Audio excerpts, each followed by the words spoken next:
Hello, Internet, and welcome to episode 98 of Verbal Graffiti with your host, Brian Glass, aka the B-Man, the People's Degenerate.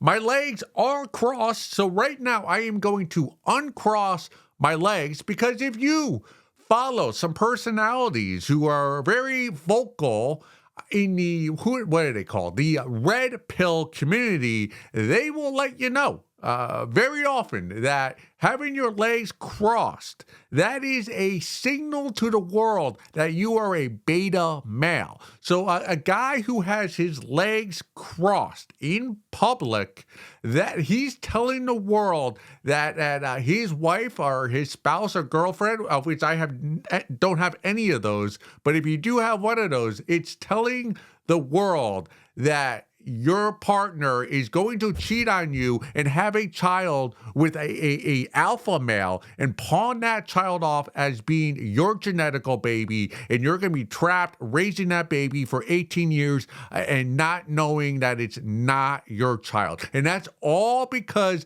of the green lines theory, which states that if you do not show your piece, for me, I call him Mr. Perfect, to the world, if he's not out in the open with your legs out, uncrossed, that is a verbal signal to the world. These are the things I read about online on the internet instead of reading novels and history books and really soaking knowledge that I can actually use. That's not where I wanted to start episode 98. We are creeping up on 100 in a couple episodes, but that's 2 episodes away. There has been something on the B-Man's mind last couple years,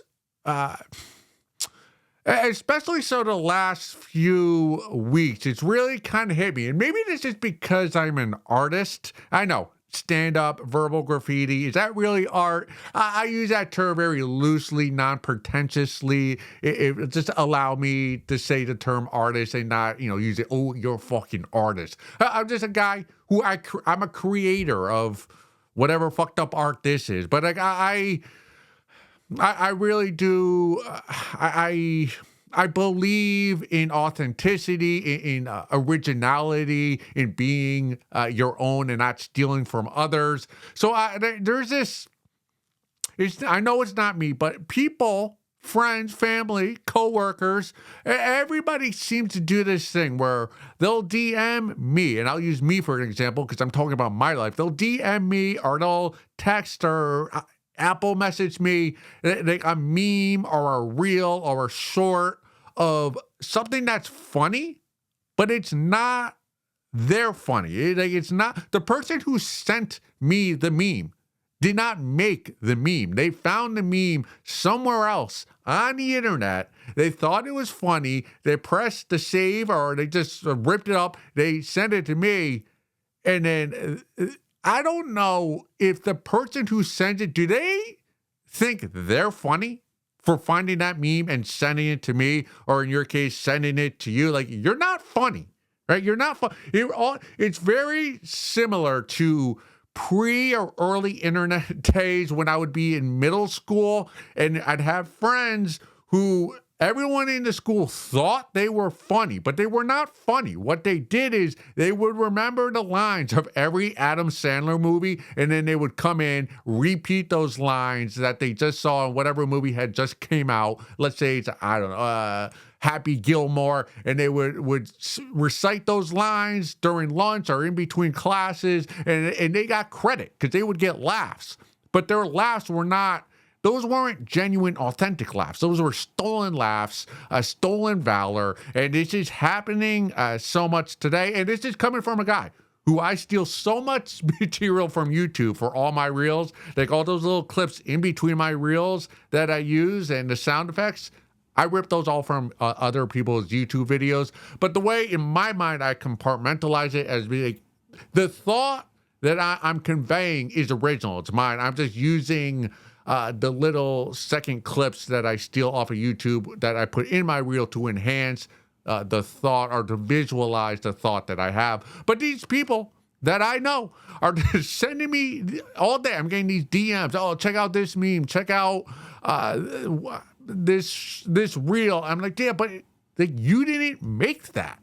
I appreciate you sending it to me, but do know that I am not giving you credit for being funny or original. You're not getting a sticker 100 A plus on that DM or text that you send me. That is that you're observing fun. You are, if you're somebody who you put in your stories or you DM someone a meme or something that's funny, you are an observer of funny, but you yourself are not funny.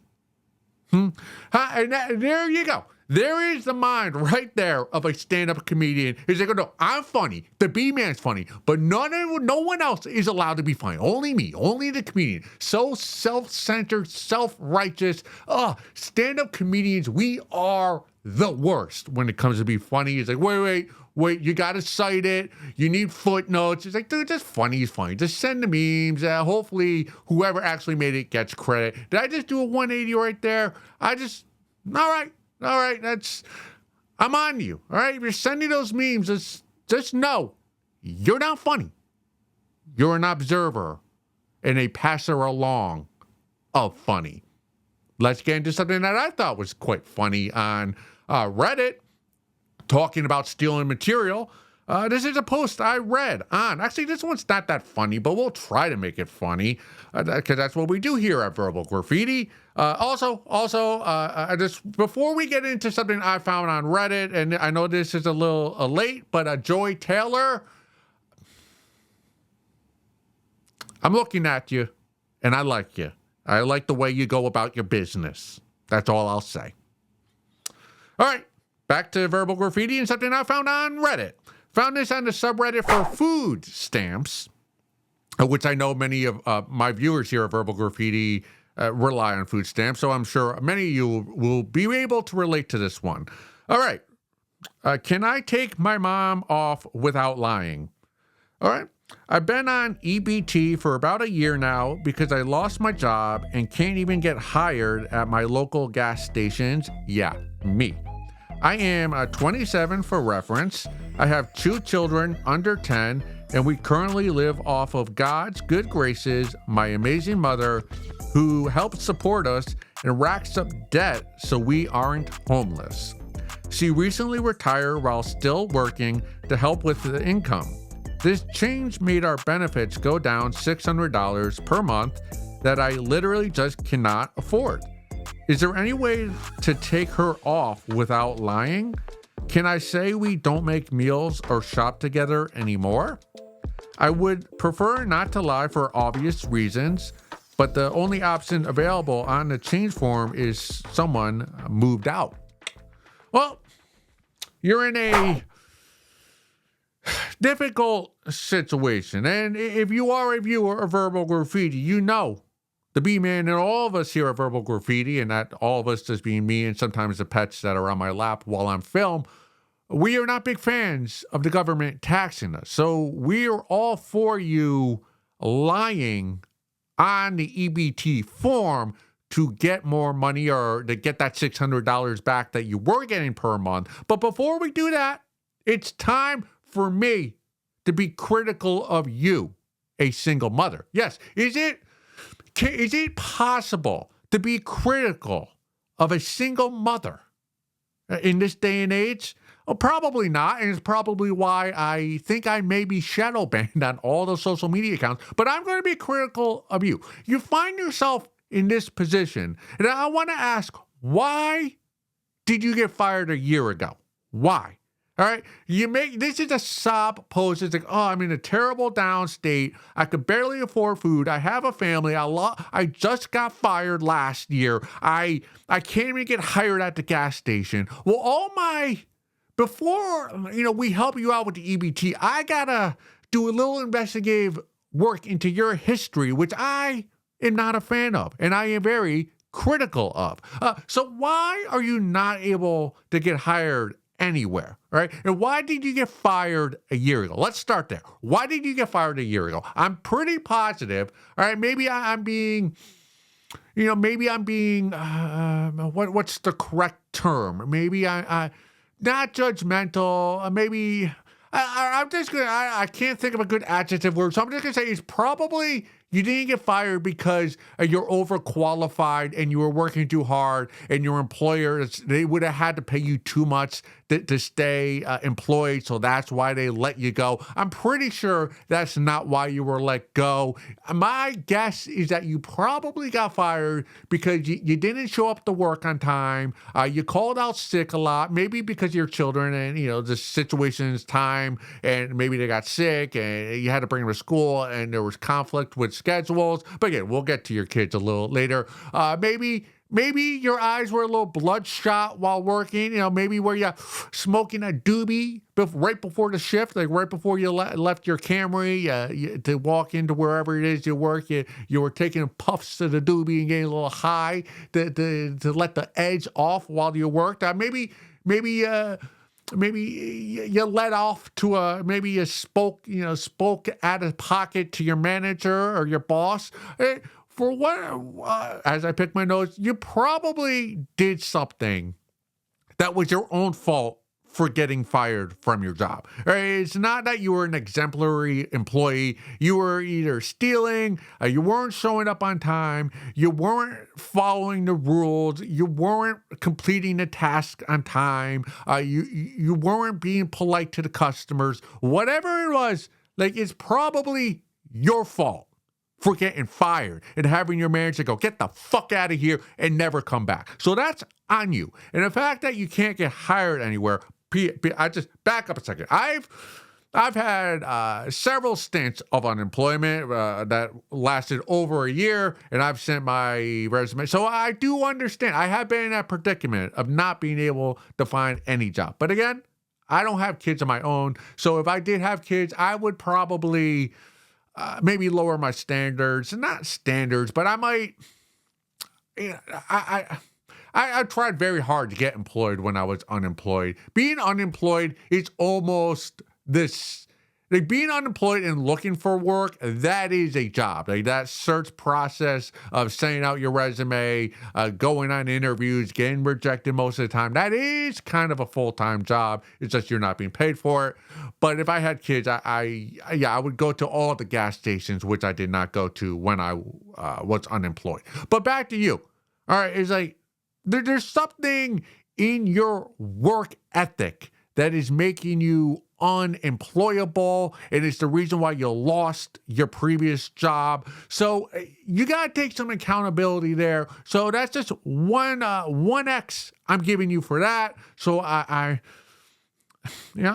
judging you. Yes, the B-Man, I am judging you because you were unemployed with 2 kids. Now let's get to the 2 kids, right? You're 27, and you have 2 kids under the age of 10, which let's all be a round of applause for not having kids over the age of 10 when you're 27 years old. That would mean you had to, if they were over 10, you would have had those kids when you were 17 or younger. So we're happy you wait till you were at least 17 to have kids. Hey, we're not judging you for having kids, but all right, you're in a situation where you're living with your mom. So when you had those kids, I'm pretty sure you were not thinking about filling out an EBT form to get food stamps when you were getting dicked down by whoever the hell it was who was dicking down that sloppy Joe vagina, and that guy was using that sloppy Joe vagina as a spit can for his ejaculation. Were you really thinking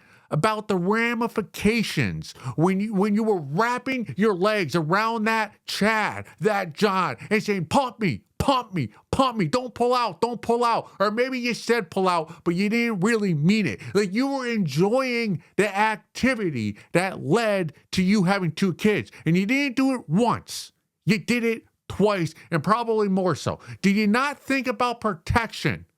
All right, when you were living with your mom and having a job, not able to afford 2 children on your own. So I gotta be critical of you. Who were you fucking? Who did you make these babies with? Do you know the guy? Where is he? Did you know his last name when he inserted his semen into your sloppy Joe vagina?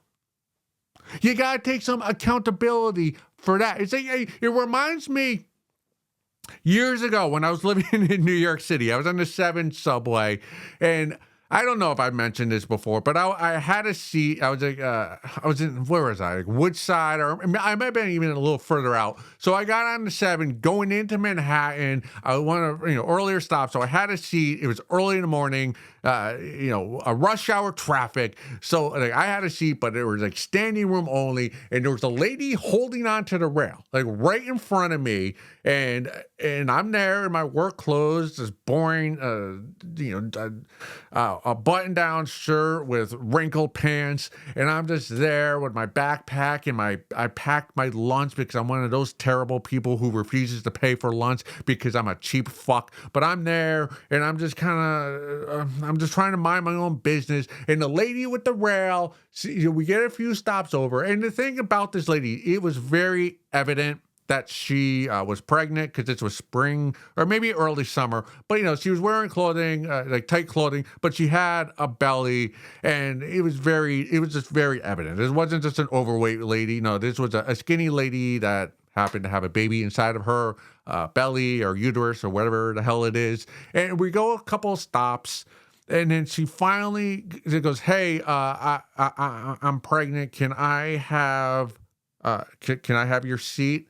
And I looked at her, and in a moment, and I was going to say yes, but in that, there's something in my mind that said, no, you can't have my seat. And I just looked back down at my phone and went, and the reason, and the look on her face was just struck with like, I'm pregnant. You're a young, healthy man. You're not going to give me your seat. And here's the thing, like, you want a seat, but you got fucked. You were taking hot ones in your vagina within the last 6 to 7 months. So like you were having raw sex, and you want a seat on the subway.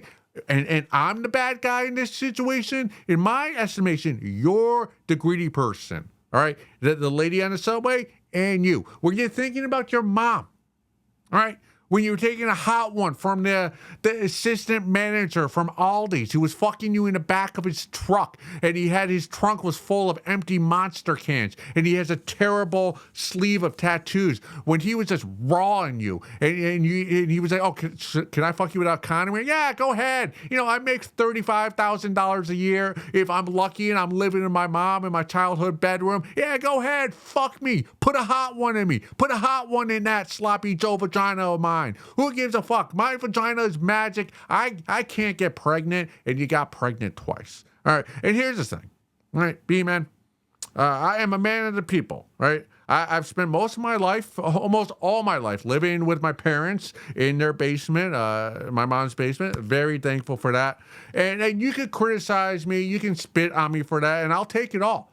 But there's one thing I've never done, and that's bring another little 8-pound baby into my mother's basement. I've never done that. All right. I've been courteous enough. I've been responsible enough not to do that. Right. A baby of my own, or some other floozy who had a baby with another John. It's me. Or me. Occasionally there'll be another babe that I bring in here, but no infants or no under 2 children under 10 are coming in my parents' house, because I'm a degenerate, but I'm a responsible degenerate here at Verbal Graffiti. So like I'm very critical, and I'm looking at you, and like I know, like I'm telling me, like, if I'm looking in your purse, right? What am I going to find in your purse? There's probably going to be a vape in there. There's going to be a pack of American spirits, and there's probably going to be some makeup that you stole from Sephora. Yeah, you probably steal makeup, right? Not judging, but I am judging. All right, and you give it this sob post on Reddit on food stamps. Like, I need money. Do you have tattoos? That big off-putting tattoo that you have on your inner thigh of a Ren and Stimpy, right? Or whatever tattoo. Like, how much did that cost? Maybe you should have thought about feeding your children before you got that repulsive tattoo a few inches below your vagina. That sloppy Joe vagina you got. So I'm just very critical of your past because you were not really thoughtful of the situation you were putting yourself in, your mother in, and most importantly, your two children who are now in a position where I want nothing I want nothing for the best for your children, although they're probably annoying as fuck, but you're putting them in a very difficult spot, right? Me, I was very blessed to have a great family. I've never needed to be on food stamps, so I'm very thankful for that. But the reason why your kids are not in a position or in a very good starting position in life is because of your own actions, because of those hot ones you took inside of yourself when maybe you weren't old enough or financially independent enough to have those children. All right, all right. Enough with all me being critical of you. Like we said here at Verbal Graffiti, we're all degenerates. You are clearly maybe the most degenerate out of all of us. With all that, with all that, reprimanding that I did of you right now.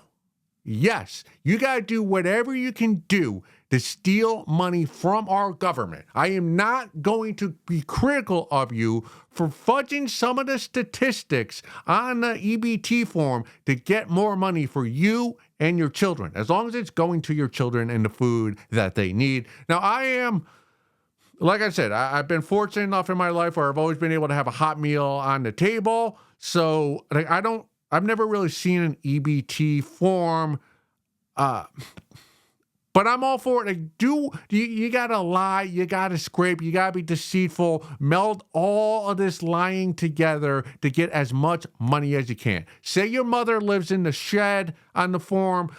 Say that your mother died. Say that, make up a social security number so that you have a third child. Go to your children's elementary school or daycare or whatever the fuck they go every day, and just pick a nice child that kind of resembles your two children and take a bunch of photos of the four of you together so that you can go to the EBT office and say that you had a third child so you get more money for that child that's not really yours. Whatever you got to do to lie to our government, to Uncle Sam, to get more money from him, like, you're the type of person who should be getting tax dollars. It's not like I had a friend. My friend, he was getting a PhD. His name is Mike. I won't say his last name, but he was on food stamps while getting his PhD. And like, that is not the type of person who is supposed to be getting food stamps. Food stamps are for families and individuals who are in, hard situations, are really trying to get their life together. It's not for somebody who's getting a PhD and already has multiple degrees and has an IQ and is healthy enough to actually work and to make money for groceries himself. Like, you need the money. And Uncle Sam, Uncle Sam fucks us over so much. Like, when you think about how much we pay in taxes, whatever bracket you're in, you're paying that tax, and then you're paying the income tax, and then you're paying the gas tax, and then you're paying sales tax, and then you probably don't own property, but if you own property, you have a property tax. If you have a car, there's tax on that. So whatever money you're making, probably over 50% of the money you make is getting taxed. And then the Fed is printing more money, which is devaluing any money that you save. So you need to almost make your money 3 times over just to stay even. That's Econ 101 here at Verbal Graffiti. So yeah, you gotta so many people have fucked you over in your life, including the guy who's putting hot ones in your vagina and made babies with you. But so just lie on the forms. Well, when I was in middle school, it was very, very early internet, and the e-commerce was just it was beginning. It was the wild, wild west. People didn't trust e-commerce when it first came out. So what I would do in middle school is I would try to buy something online, but I didn't have a credit card. But early e-commerce is it would just come up and say, put in your credit card number, and I would make up 16 numbers, just hoping, well, maybe I'll get it right, and then someone will get fucked, will get the bill, but I'll get it, and then the person who gets the bill, they don't know who I am. So, and that was before I knew the credit cards and the Visa, and they each kind of have similar numbers. I didn't know that, so it never worked for me. But yeah, just make up a social security number, make up a third child, lie about the death of a parent or someone else in your family. Do whatever you got to do to make more money or steal more money from social services and the U.S. government. Do whatever you got to do, all right? And I will applaud you for stealing money from the government. Like, think about all the people in the Senate. They make what, $200,000 a year, yet they're all multi-millionaires. How does that happen? How does that happen? Well, they're money laundering with our tax dollars. I don't know how they're doing it. If it's going through Ukraine or through another government or through the stocks, I don't know how they're doing it, but they're all multimillionaires, so they're all fucking us over, stealing our money. So I'm okay for a single mother of 2 children under 10 trying to fuck over the government and get some more money from them, from all of our tax dollars that are combined together, which I don't give much to because I don't make any money here at Verbal Graffiti. So I'm all for you getting as much money as you can through being lies, fudging the numbers, being deceitful. I'll look the other way. I'll look the other way when you write 3 children on the form. So go get that money. Stop making babies till you get yourself financially independent or responsible. Your first 27 years, like, it's time. Get it together. Let's go look at some photos.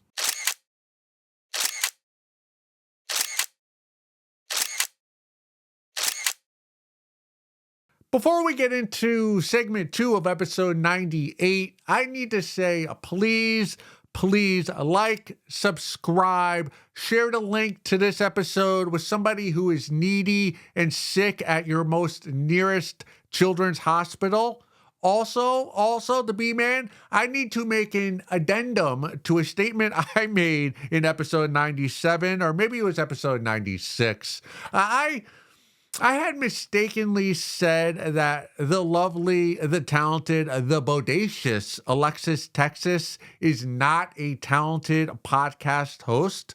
Well, I'm here to say that after doing a week of thorough research into all podcast hosts who are in that industry, I am completely wrong. I have never been more incorrect in my life. Alexis Texas, you are actually perhaps the most talented podcast host of all the ladies in the industry you are involved in. And as punishment, if you're listening, Alexis, if you feel as though you need to degrade me and use me as your bottom, I am willing to do so. I deserve punishment for inaccurately describing you as a host. You are actually... no kidding. After doing okay, so I've been watching a lot of podcasts of ladies in the industry, trying to cut up clips that I could use in my reels. And after watching everyone else's podcast, Alexis Texas is clearly one of the most engaging hosts of all the women. So Alexis, I really am sorry. I hope you will forgive me. You probably won't see this, but if you do, I am wrong, as I often am. Also, should we get into the next segment, or is there something else I kind of want to pontificate on? Yes, there is something. I was out last night. There's another comedian, young guy compared to me. He was 25. He got a breakup. Now he's dating, or fucking, bagging another babe, and he was showing me a photo of her. This face, like, PG. She's very hot, very attractive, brunette. Like, I won't get it. She's just a hot babe. And this guy, he's like, I can't believe my friend, the comedian, he's like, I can't believe she's fucking me. Like, I don't know why she's fucking me. And I go to him, and I'm purposely not saying his name because I don't want to call him out. But he was like, I can't believe. And I look at him and go, Why? Like, you're an awesome guy. And I was breaking it down for, like, I was being his hype man. And I was being authentic when I was saying this. Like, I wasn't bullshit. I'm like, listen, you're 25. You spent 4 years in LA doing stand-up comedy.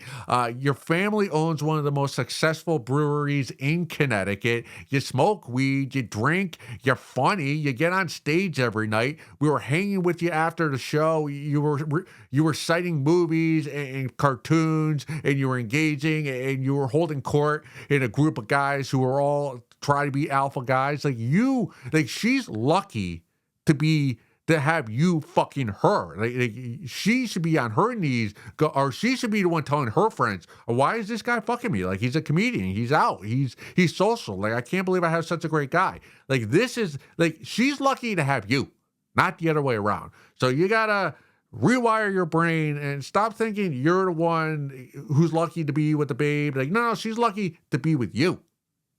All right, let's get into something I found on Reddit. This is our second Reddit post of episode 98. Comes from the subreddit Uber Eats drivers. We've all had altercations with them. Picking up food from let me repeat that. Learn how to read.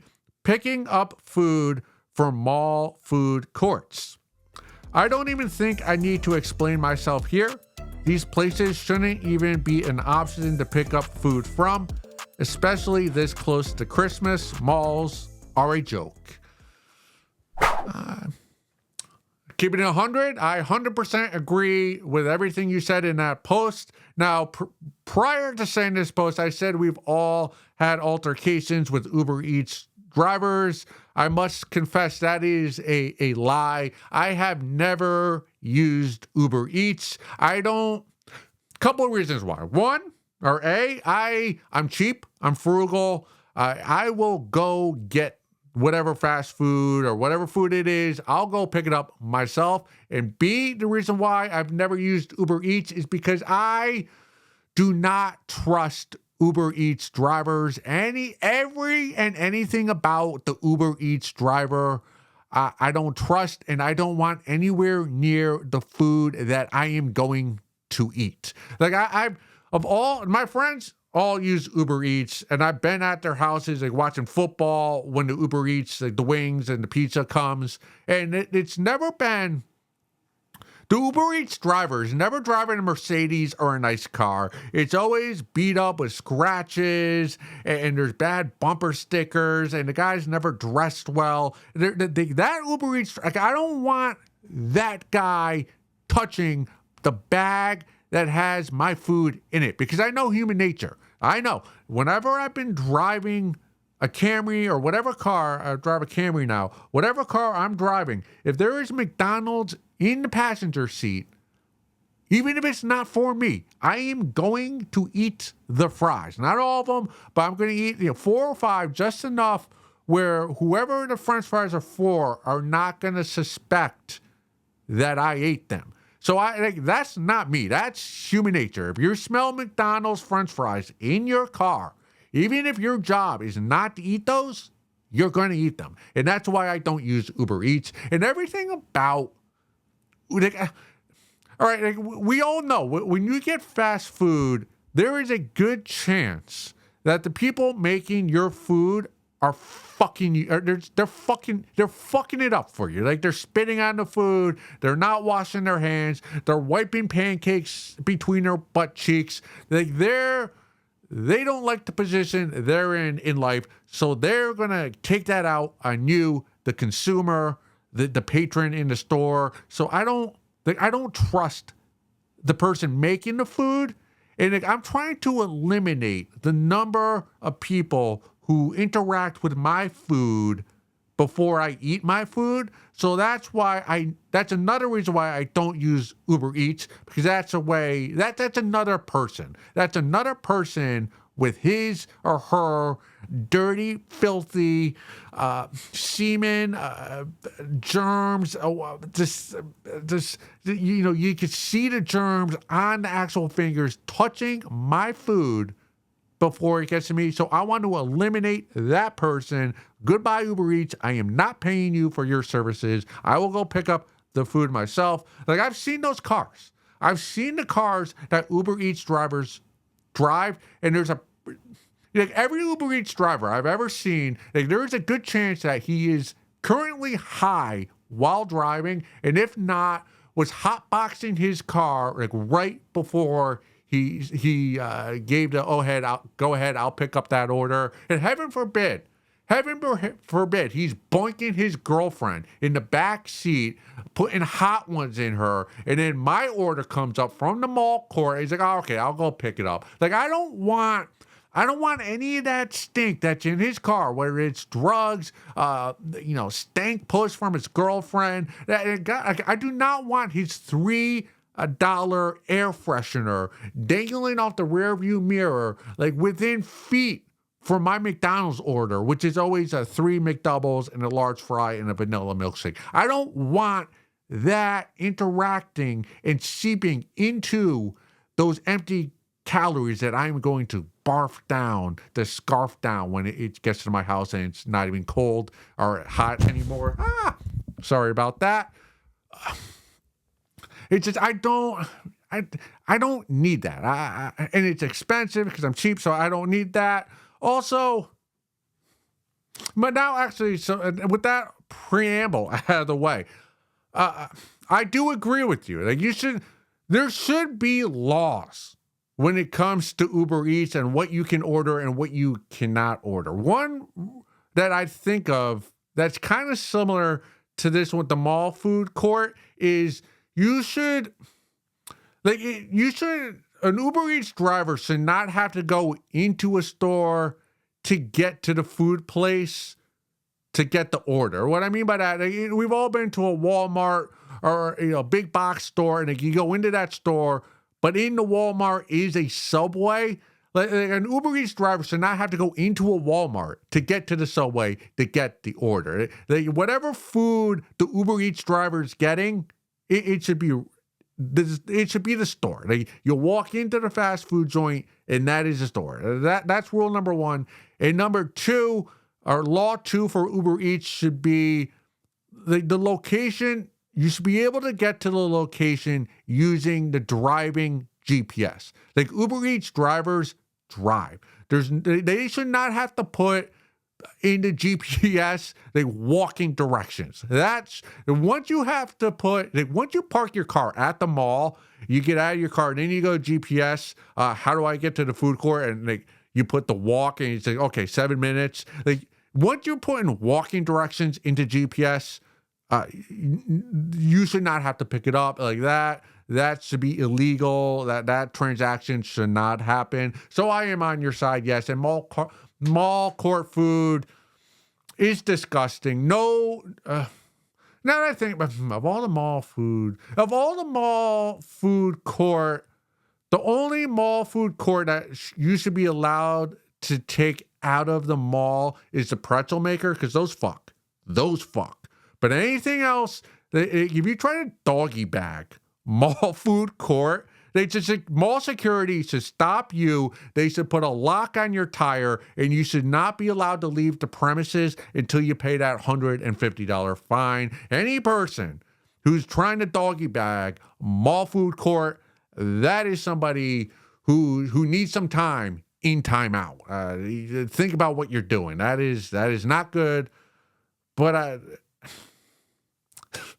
this is why I would not be successful as an Uber Eats driver. I'm not, but if I were, because I got to imagine most Uber Eats drivers, when this order comes in, they open up their phone, they say, what, mall food court, Chinese food? What the fuck? And nope. And they reject that order.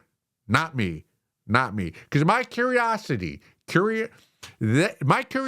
would get the most of me. Because I'd see that order, like mall food court food, and immediately I go, well, I gotta see who this guy is. I gotta know what kind of gremlin, right? What kind of potato head is ordering mall food court through Uber Eats? I gotta see Like, I gotta go see what's his living situation, how obese is his girlfriend, how shaggy is his carpeting, how many holes are worn out in his sweatpants, how funky does his breath smell. I want to, I have this vision in my head of what this person looks like, and I gotta know like how accurate that vision is. So I would take that order every time and lose so much money.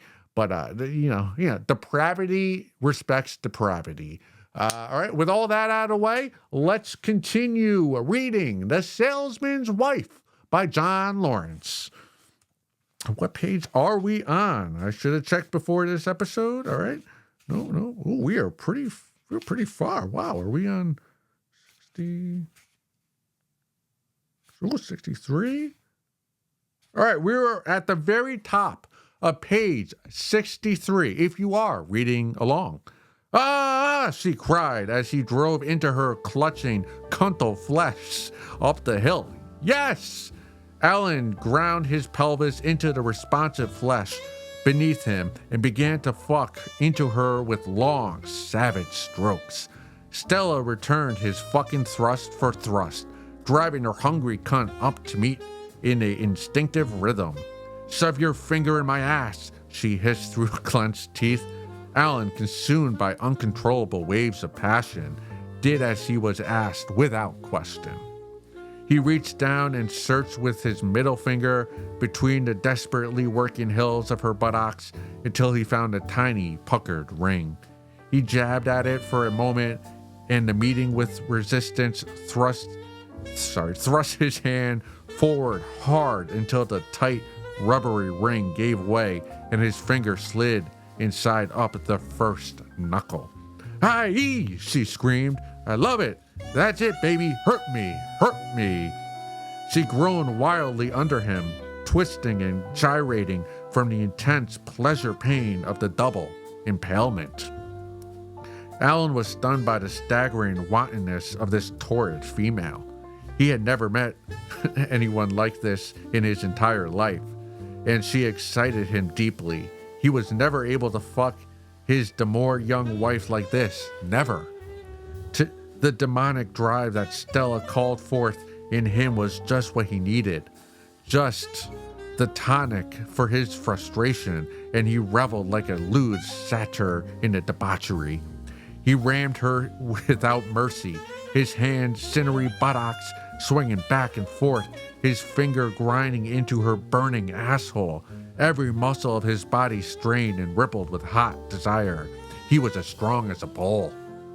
"Ah!" Stella cried out in painful ecstasy. The harder he abused her, the more he fucked her savagely and drove his finger into her anus, and the more excited she became. She lost herself completely as his iron-hard cock tore mercilessly along the steaming, quaking walls of her undulating, grasping pussy. "Yes! Yes! Oh, baby!" Alan drove into her with savage force of a hurricane. His body arched in ecstasy as his enlarged, wet balls swung obscenely and slapped against her wet crack as they filled with white, bubbling cum. Stella felt shuddering tremors thrill with her rivering body. Her skin was bathed in tingling delight. The throbbing in her raging pussy grew into earthquake proportions, and she rocked with her pulsing hot passion. "Oh!" she shrieked, thrashing madly. "I'm coming! Oh, fuck! Fuck! Fuck!" The adulterous young husband was at the busting point now, and in the next split second, his bloated cock exploded with cum. "Go suck a fat one."